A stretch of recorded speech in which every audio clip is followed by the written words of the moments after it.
मेरे प्यारे हिंदी के प्रतियोगी अभ्यर्थियों, हिंदी वाग्धारा चैनल में आज आपका पुनः स्वागत है। इस उम्मीद और अपेक्षा के साथ कि आप अपनी तैयारी में भरपूर अपना फोकस कर रहे होंगे और उत्तरोत्तर अपनी तैयारी में सुदृढ़ता ला रहे होंगे। इसी उम्मीद और अपेक्षा के साथ आज हम लोग एक अगली नई श्रृंखला के प्रश्नों की चर्चा पर चर्चा करेंगे, जो आपकी परीक्षाओं के लिए बहुत ही उपयोगी सिद्ध होंगी। अगर इन श्रृंखलाओं का अध्ययन कर रहे हैं तो इसकी अनुभूति आपको स्वयं से हो रही होगी कि ये हमारी तैयारी में कितनी मजबूती प्रदान कर रही हैं। आगे बढ़ते हुए आज अपने इस श्रृंखला के पहले प्रश्न की शुरुआत हम लोग आइए करते हैं। पहला प्रश्न है हमारा, अशुद्ध वर्तनी का शब्द है। ए आनुषंगिक, बी बढ़िक, सी साप, डी स्रोत। तो हम जानते हैं अनुषंग में इक प्रत्यय लगा करके आनुषंगिक सही बना है। वनिक का या वनिया का तत्सम होता है वणिक, तो ये भी शुद्ध है। सी साप, ये भी शुद्ध है, जबकि श्राप हमारा अशुद्ध होता है, हिंदी नहीं मानती है उसको, इसलिए साप को ही माना जाए। डी स्रोत, इसमें तालव्य सा और रा को जोड़ा गया है, तो ये अशुद्ध होता है। दंती सा में रा लगा के जब बनता है वो तो स्रोत शुद्ध होता है, इसलिए विकल्प डी ही हमारा अशुद्ध है, सही हो जाएगा। प्रश्न नंबर 2, प्रफुल्ल का विलोम है। ए म्लान, बी शुष्क, सी आर्द्र, डी कोई नहीं। तो प्रफुल्ल का विलोम, प्रफुल्ल खिला हुआ, म्लान मुरझाया हुआ, शुष्क आर्द्र से इसका कोई संबंध नहीं, विकल्प सही हो जाएगा म्लान। प्रश्न नंबर 3, चतुर प्लस या का रूप है, यानी चतुर शब्द में या प्रत्यय जोड़ने पर उसका रूप होगा। ए चातुर्य, बी चतुरय, सी चातुर, डी कोई नहीं। तो चतुर में जब या प्रत्यय जोड़ते हैं तो हम जानते हैं पद के प्रथम स्वर की वृद्धि हो जाती है। ह्रस्व आ था तो दीर्घा हो गया, वृद्धि हो गई, चात और रा या आ जाकर के जुड़ गया, चातुर्य बन गया, विकल्प ए सही है। प्रश्न नंबर 4, विशेषण शब्द की द्विरुक्ति है। ए बड़े बड़े, बी छोटे छोटे, सी गोल गोल, डी सभी। तो ये प्राय तीनों विकल्प के विशेषण शब्द इनकी द्विरुक्ति हुई है, बड़े बड़े, छोटे छोटे, गोल गोल, इसलिए विकल्प डी हमारा सही हो जाएगा, सभी। प्रश्न नंबर 5, वह कौन सा व्यक्ति है जो महाराणा प्रताप का नाम न जानता हो। वाक्य रचना की दृष्टि से है। सरल वाक्य, संयुक्त वाक्य, मिश्र वाक्य, कोई नहीं। तो हम जानते हैं जब हमारा आश्रित वाक्य प्रधान वाक्य पर आश्रित होता है उपवाक्य, तो वो जो है मिश्र वाक्य होता है। इसके वाचक चिन्ह भी आप जानते हैं, जो सो, जैसा वैसा, जब तब, जहाँ वहाँ, वह जो, तो ये जो है हमारा मिश्र वाक्य में जाएगा, इसलिए विकल्प सी हमारा सही हो जाएगा, मिश्र वाक्य। प्रश्न नंबर 6, तुम्हारे द्वारा व्याकरण पढ़ाया गया में वाच्य है। व्याकरण पढ़ाया गया, क्रिया इसमें कर्म के अनुसार रखी गई, इसलिए हमारा कर्मवाच्य में जाएगा। ए कृत्यवाच्य, बी कर्मवाच्य, सही हो जाएगा। भाववाच्य, ये कर्मयुक्त है इसलिए भाववाच्य नहीं, डी कोई नहीं, विकल्प बी हमारा सही हो जाएगा। प्रश्न नंबर 7, मुक्का मुक्की में समास है। तत्पुरुष समास, कर्मधारय समास, सी अव्ययीभाव समास, डी बहुव्रीहि। तो मुक्का मुक्की, लाठा लाठी, बाता बाती, गाला गाली, आप जानते हैं ये व्यतिहार बहुव्रीहि के अंतर्गत आता है, जो बहुव्रीहि का चौथा एक भेद है, तो इसलिए ये जो है हमारा विकल्प डी बहुव्रीहि में जाएगा, विकल्प डी। प्रश्न नंबर 8, वह पत्र लिख रहा था में काल है। पूर्ण भूत, अपूर्ण भूतकाल, सामान्य भूत, पूर्ण वर्तमान काल। तो कार्य जारी था बीते हुए समय में, वाक्य के अंत में रहा था, रही थी, रहे थे भी आ रहा है, इसलिए जो है अपूर्ण भूत में जाएगा, विकल्प बी। प्रश्न नंबर 9, उससे दौड़ा नहीं जाता में वाच्य है। कर्मवाच्य, कर्तृवाच्य, भाववाच्य, कोई नहीं। जब दौड़ा नहीं जाता क्रिया जो है कर्ता के अनुसार रखी जाती है, वाक्य का भाव निषेधात्मक होता है, नकारार्थक होता है, तो भाववाच्य में जाता है, असक्ता दर्शित होती है, इसलिए विकल्प सी में जाएगा, भाववाच्य। प्रश्न नंबर 10, उत्तर और पूर्व की दिशा को क्या कहते हैं। ये ईशान, बी नैऋत्य, सी वायव्य, डी सभी। तो जैसा कि हमें दिशाओं को जानना भी चाहिए आठों, और उनके बीच की दिशा को पूछता है, तो उत्तर और पूर्व के बीच की दिशा को ईशान कोण कहते हैं, इसलिए विकल्प ये हमारा सही हो जाएगा, ईशान। प्रश्न नंबर 11, निराशा में प्लस या का रूप है, यानी निराशा शब्द में या प्रत्यय जोड़ने पर उसका रूप होगा निराश्य, नैराश्य, निरस्य, सभी। तो हम जानते हैं निराशा में जब या प्रत्यय जुड़ेगा उसके पूर्व की जो ए की मात्रा है आई में चेंज हो जाएगी, नैराश्य बन जाएगा, इसलिए विकल्प ए हमारा सही हो जाएगा। नैराश्य, विकल्प बी नैराश्य। प्रश्न नंबर 12, सहस्र नाम पर्याय है, ए ब्रह्मा का, बी विष्णु, सी महेश, डी तीनों। तो हम जानते हैं हजार नाम वाले देव कौन हैं, वो भगवान विष्णु हैं, तो इसलिए विकल्प भी सही हो जाएगा।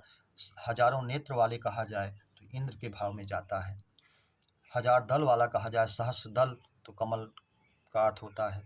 प्रश्न नंबर 13, बौड़म किस भाषा का शब्द है, ए देशज, बी विदेशज, सी आगत, डी उर्दू। तो बौड़म जो है हमारा देशज भाषा का शब्द है, इसलिए ये विकल्प ए में जाएगा, देशज। प्रश्न नंबर 14, वक्रोक्ति अलंकार किसका भेद है, ए अर्थालंकार, बी शब्दालंकार, सी उभय अलंकार, डी कोई नहीं। तो हम जानते हैं अनुप्रास, यमक, श्लेष, वक्रोक्ति, विवसा या पुनरुक्ति ये शब्दालंकार के भेद हैं, इसलिए विकल्प बी में जाएगा, शब्दालंकार। प्रश्न नंबर 15, अंशुमाली पर्याय है, सूर्य का, चंद्र का, गो का, किरण का। अंश माने किरण होता है, माली माने समूह, माला। तो किरणों की माला किस में होती है, तो सूर्य में होती है, विशेष रूप से जो प्रभावी होती है, इसलिए विकल्प ए ही मानेंगे हम, सूर्य। प्रश्न नंबर 16, पतंग, मित्र, अर्क, हंस, तरणि पर्याय है, ये ऐसे शब्द हैं जो परीक्षाओं में बार बार पूछे जाते हैं, इसको आप जानते रहें, ये सूर्य का, बी चंद्र का, सी किरण का, डी कोई नहीं। तो अर्क, मित्र, हंस, तरणि, पतंग ये परीक्षाओं में बार बार पूछे जाने वाले हैं और सूर्य के पर्याय हैं, इसलिए विकल्प ए सही हो जाएगा, सूर्य।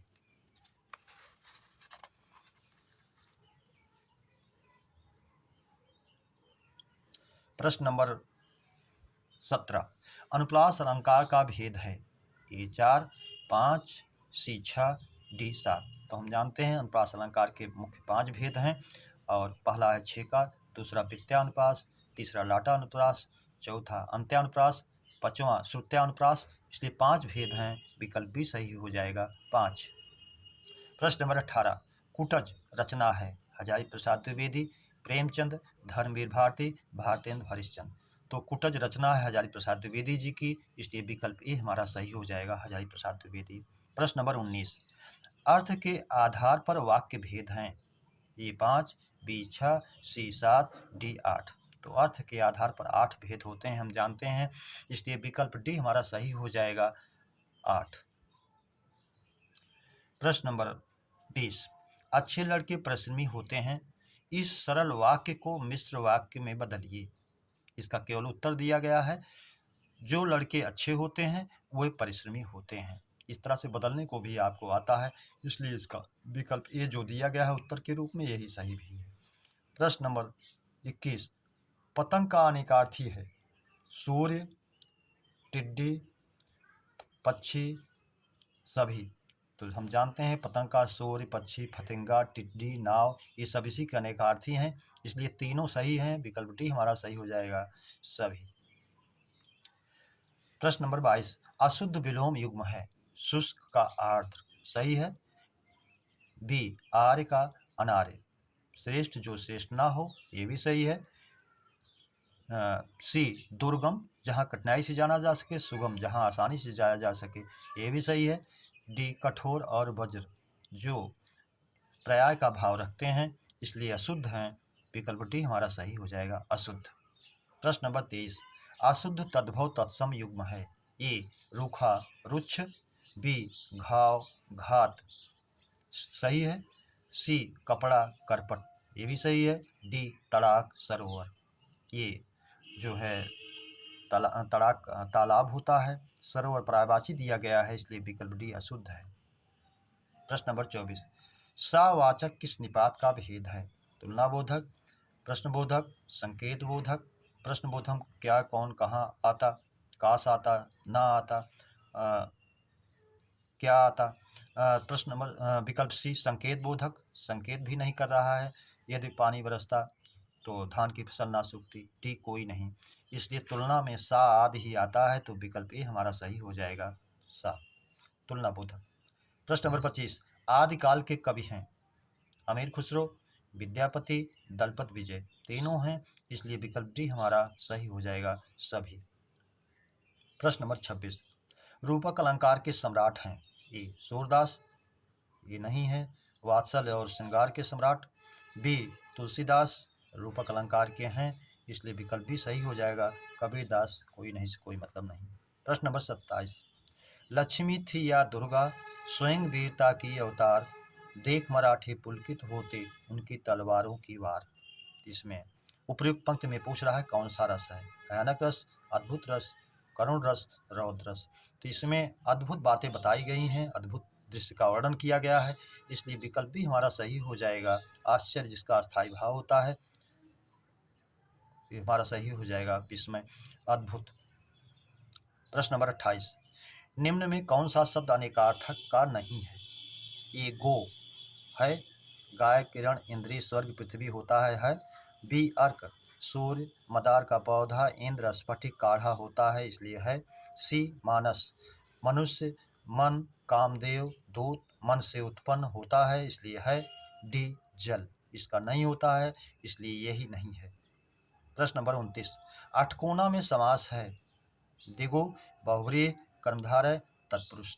आठ कोना है, अष्टकोण जिसका तत्सम होता है, तो अष्टकोना में संख्या का सूचक है 8, इसलिए द्विगु समास में जाएगा और विकल्प ए ही हमारा सही हो जाएगा द्विगु। प्रश्न नंबर 30, निम्न वाक्यों में शुद्ध वाक्य है, बंदूक एक उपयोगी शस्त्र है। अब बंदूक शस्त्र नहीं बल्कि बंदूक अस्त्र है, इसलिए शस्त्र अशुद्ध होता है। ये जो है शस्त्र को आप जाने साथ में जो रहता है वो, ये मानिए कि आपके अंदर करंट है, उसके अंदर भी पहुंच जाए स्पर्श तब तो मानिए, लेकिन बंदूक से निकली हुई गोली घायल करती है और आपका करंट, आपकी लाइट वहाँ नहीं पहुंच सकती है, इसलिए जो है ये शस्त्र नहीं अस्त्र है, अशुद्ध है। अगर अस्त्र होता तो शुद्ध होता। कई रेलवे के कर्मचारियों की गिरफ्तारी हुई, इसमें शब्दों को व्यतिक्रम में रखा गया है, रेलवे के कई कर्मचारियों की गिरफ्तारी हुई होता तो शुद्ध होता। प्रश्न नंबर सी, एक घोड़ा, दो गायें और एक बकरी मैदान में चर रहे हैं, ये भी अशुद्ध है। अगर ये होता एक घोड़ा, दो गायें और एक बकरी, तो जब एक वाक्य में भिन्न भिन्न लिंगों के करता हूँ तो क्रिया हमेशा अंतिम कर्ता और बहुवचन में होती है। अगर ये होता एक घोड़ा, दो गायें और एक बकरी मैदान में चर रही हैं होता तो शुद्ध होता। प्रश्न नंबर डी, विष्णु के 1000 नाम हैं, इनका सहस्र नाम पर्यायवाची भी है, वाक्य भी शुद्ध है, इसलिए विकल्प डी हमारा सही हो जाएगा। प्रश्न नंबर 31, उपबोली उपबोली कैसा शब्द है, तद्भव, तत्सम, संकर, आगत। तो ये उप जो है संस्कृत का है शब्द, उपसर्ग है, बोली जो है हिंदी की है, तो दो भाषाओं का होने के कारण दोनों शब्द संकर में जाएगा, मिला हुआ मिश्रित, इसलिए विकल्प सी हमारा सही हो जाएगा। मेरे प्यारे बच्चों, इस श्रृंखला के प्रश्नों की चर्चा पर चर्चा हम लोगों ने की, उम्मीद करता हूँ ये श्रृंखला आपको बेहतर लग रही होगी, तो इसे सब्सक्राइब, लाइक और शेयर जरूर करें। आपके उज्जवल भविष्य की कामना के साथ अगली श्रृंखला के मिलने तक हृदय से धन्यवाद। जय हिंद।